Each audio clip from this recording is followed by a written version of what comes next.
Նախ ուզում եմ ասել, որ մեր մշակույթի հանձնաժողովը բանավոր կերպով կոնսենսուսային մակարդակով համաձայնության էր եկել, որ պետք է ոչ թե բերել անվանափոխություններ, այլ անվանակոչություններ, որովհետև քաղաքի կենտրոնը համարյա բոլորը այսպես արդեն հիմնականում անվանակոչված փողոցներ են, անուններ ունեցող փողոցներ են, եւ շատ ծայրահեղ դեպքերի, շատ ծայրահեղ անհրաժեշտության համար միայն կարող ենք նման հարցեր քննարկել։ Եվ բոլորս համաձայնության ենք եկել, որ պետք է անվանափոխություն չարվի, դա շատ լուրջ խնդիրներ է առաջացնում։ Սա մեկ, եւ երկրորդը, այս նույն կոնսենսուսի հետ կապված, պետք է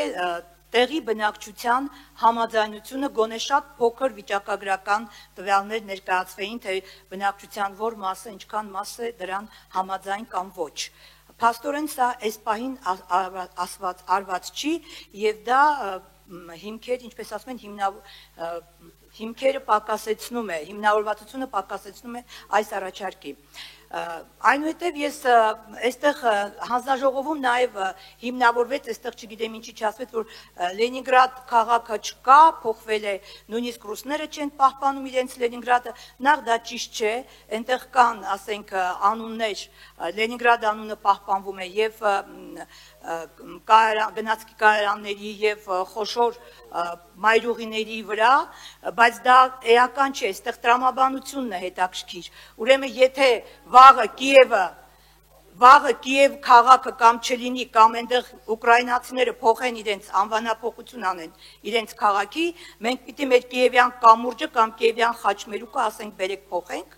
կամ եթե Արցախը չկա, Արցախի հանրապետությունը վաճառվեց Թուրքին, մենք այսօր պիտի ասենք դե չկա նման բան, Արցախ չկա, ինչ ենք պահում Արցախի փողոցը։ Սա տրամաբանություն չէ եւ հիմնավորում չէ նման հարցերի համար։ Հաջորդը Ես ուզում եմ ասել, որ հայկական քաղաքակրթությունը ունի առնվազն 5000 տարվա պատմություն եւ նրա գլխավոր առանձնահատկությունը հենց այն է, որ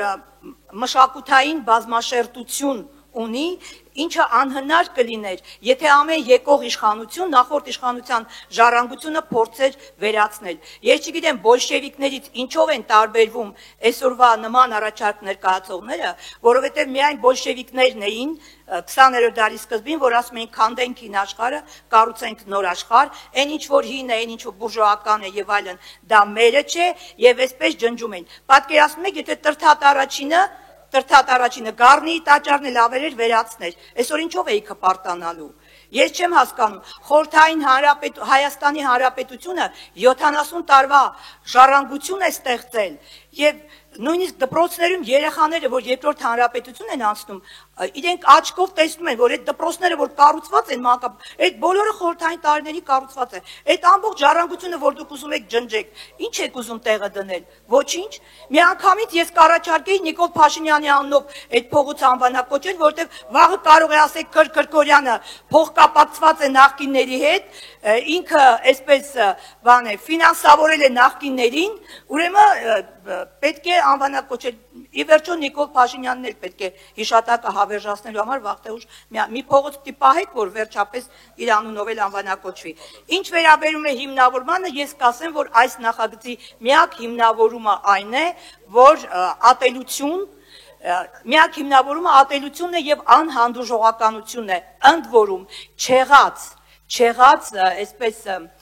ոնց ասեմ, երևույթների նկատմամբ խորհրդային պետությունը չկա, բոլշևիզմը չկա արդեն 100 տարի։